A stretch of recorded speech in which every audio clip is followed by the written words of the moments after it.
Welcome to The Explainer. Today, we're diving into 7 pretty powerful lessons from our source material on how a man can build his value. Now, this is a direct, sometimes challenging perspective, so let's just jump right in. Our whole journey today starts with this really provocative phrase from the source, a man without value. So what on earth does that actually mean? Well, the core idea here is that a man's value isn't something he's just born with. It has to be built and proven by what he does. The source uses the example of marriage, suggesting a man is often judged on what he can provide. If he can't, his value gets called into question.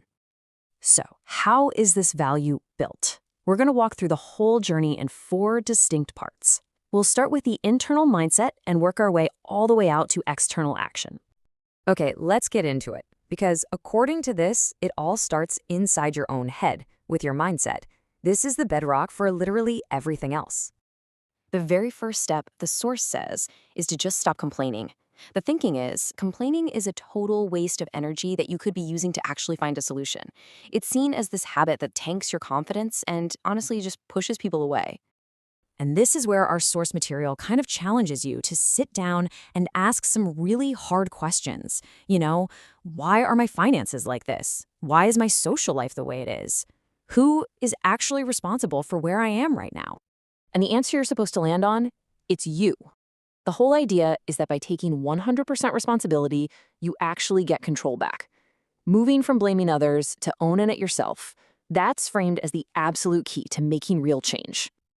Now, I think this slide just lays it out so clearly. You've got this stark contrast. On one side, the complainer, wasting time, feeling powerless.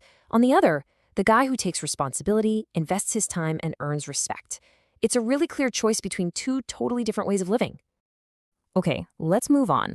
Once you've locked in that mindset of responsibility, it's time to start fueling your personal growth. The source gives a big warning here against getting overconfident. You know that feeling when you look back at an old social media post and just cringe? You see how much you've changed? Well, the danger is thinking your current self is the final, smartest version. Real growth only happens when you realize there's always more to learn. And this quote, wow, it's a pretty brutal reminder that life is competitive. Whether it's in business or your social life, knowledge is your main weapon and your best defense. The moment you stop learning, you make yourself vulnerable. This ancient African proverb is the perfect introduction to the next idea, which is all about mastering your internal world. The point is, before you can handle the challenges out there, you have to win the battles inside your own head first. And here they are. The source calls these the real internal enemies that are holding you back. Things like dopamine addiction from scrolling TikTok for hours, the fear of what other people will think if you decide to, say, start filming yourself at the gym, and that arrogance that just stops you from learning anything new. These are the real fights you've got to win. So, with that strong foundation and an engine for growth, you can start to develop a real strategy for how you interact with the world and build your influence. I mean, think about it. We live in a world where you can get food delivered in minutes and any information you want in seconds. So patience has become a genuine superpower. If you can work on a business for years or stick to a fitness plan without seeing results overnight, you have a massive advantage because most people just can't do it. And this leads right into the next big idea, scarcity. The source argues that just like gold or diamonds, your value goes up when you're less available. But look, becoming rare isn't about playing games or pretending you're busy. It's the natural result of being focused. You start to listen more, so when you do speak, your words carry more weight.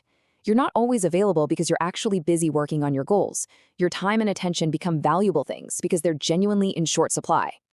Okay, finally, once you've built all this internal and external value, you have to be able to protect it. This is all about setting a hard boundary, a red line that you don't let anyone cross. The source is really clear on this point. You're going to encounter people who test your boundaries.